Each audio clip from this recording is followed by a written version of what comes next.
Membangun rumah untuk rakyat. Gambarnya hanya satu. Saya izin sama Pak Wapres, gambarnya hanya Bapak Prabowo.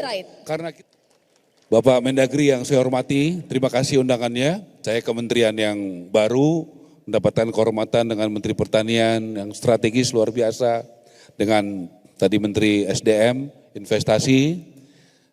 Terima kasih Bang, ini abang saya yang luar biasa, acaranya inilah koordinasi kita. Saya pikir arah ke depan sangat ditentukan oleh bapak-bapak dan ibu-ibu yang ada di tempat ini. Saya doakan semua sehat-sehat, semangat. Yang saya hormati juga para menteri yang masih ada di sini, teman-teman menteri yang hadir di sini, wakil-wakil menteri, Bapak Gubernur, saya lihat ada senior saya Pak Sultan dari Jogja, para PJ, Pak PJ Gubernur Jakarta, Banten yang sudah bekerja sama dan membantu kami dalam beberapa hari ke depan. Dan juga yang lalu, juga teman-teman dari TNI, ya nanti tolong diperhatikan. Semoga teman-teman dari daerah, prajurit-prajurit juga punya harapan, punya rumah ke depan. Jangan hanya bekerja, pensiun dikasih rumah dinas, dan sesudah pensiun dikeluarkan dari rumah dinas. Kita harus membuat prajurit-prajurit kita, TNI kita, kejaksaan kita, ASN kita, memiliki harapan untuk masa depan yang lebih baik dari awal. Izin Pak Tito. Saya mulai dengan gotong royong membangun rumah untuk rakyat.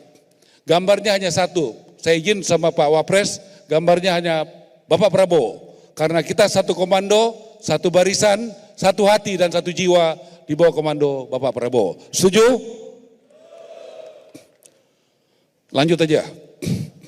Nah, lanjut. Saya langsung anggaran saja. Kalau tadi Bapak Menteri Pertanian luar biasa anggarannya dinaikkan. Kalau kami Pak Menteri, anggaran kami 2024, tolong disampaikan. 2024, tolong lanjut. Ya ini, 14,6 triliun untuk membangun 145.000 unit. Sementara kami diminta untuk membangun 3 juta rumah, 1 tahun. Bagaimana caranya? Anggaran kami 2025, silakan. 5 triliun. Jadi anggaran kami bukan dinaikkan, tapi turun. Pertanyaannya apakah kami menolak untuk menyerah, atau menolak untuk kalah, atau menolak untuk ya pasrah? Saya rasa tidak. Apa yang kita akan lakukan, saudara-saudara? Ya ini adalah anggaran kami 2025. 3 juta rumah itu dari mana? Saudara-saudara, saya berterima kasih. Ada jaksa nggak di sini? Mana jaksa? Pak Jaksa Agung sudah menyiapkan 1.000 hektar tanah dari koruptor di Banten saja untuk perumahan-perumahan rakyat. Terima kasih jaksa.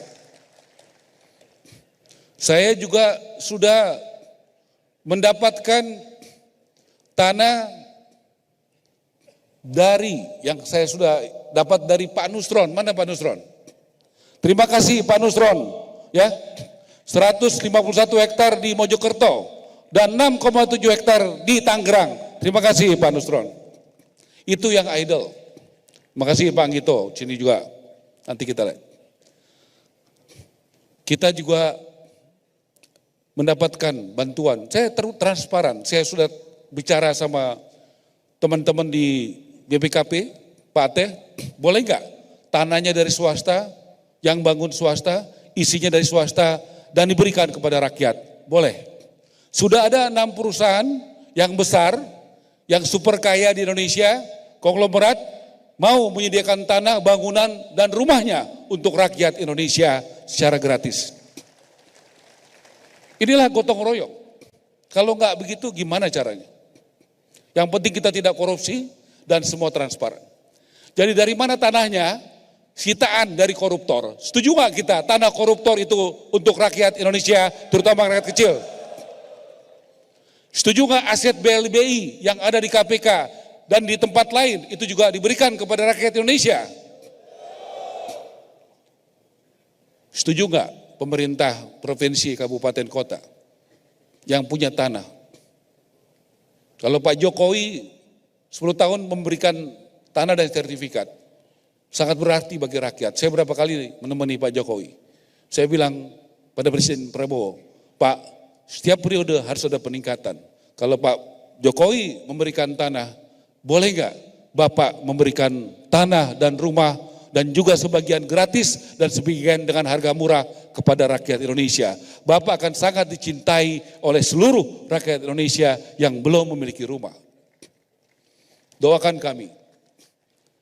Tanahnya dari sini. Tapi ini proses, nanti masuk ke DJKN. Ini ada Pak Wamen, tolong berdiri Pak Anggito, kita tepukan tangan ya. Nasib kita tergantung dia. Mau dibikin lama atau mau dibikin sebentar, itu tergantung beliau. Tapi saya yakin semangat reformis dari Departemen Keuangan prosesnya tidak lama. Kalau itu tidak lama, ini urusan jadi cepat. Oke, tanah.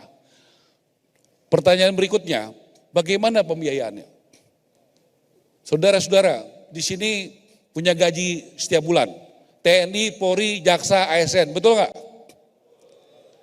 Kalau punya gaji, berarti punya slip gaji nggak?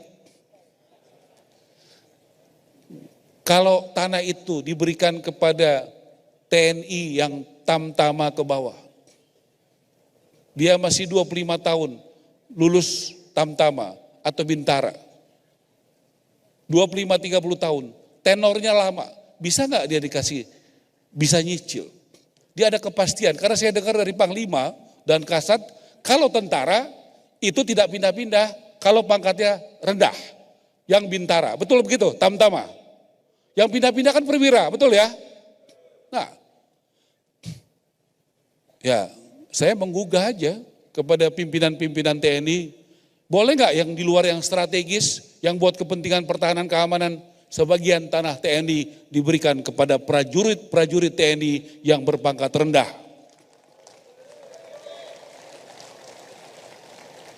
Dengan begitu, dia sudah punya jaminan tanah dan dia sudah bisa punya jaminan dari slip gaji dia.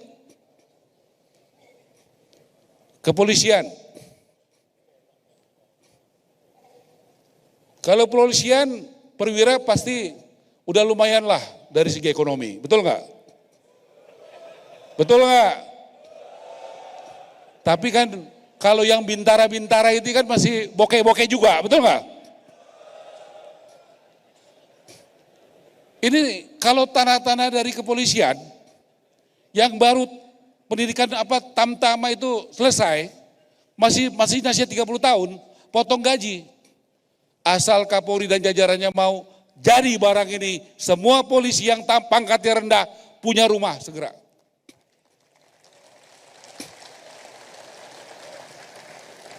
PNS yang masih kere banyak nggak? Kalau yang di sini saya lihat nggak ada yang kere-kere lagi. Betul nggak, Pak Tito? Ya kan, Menpan RB. Kalau kita mau ngurus masyarakat, apa susahnya, Pak?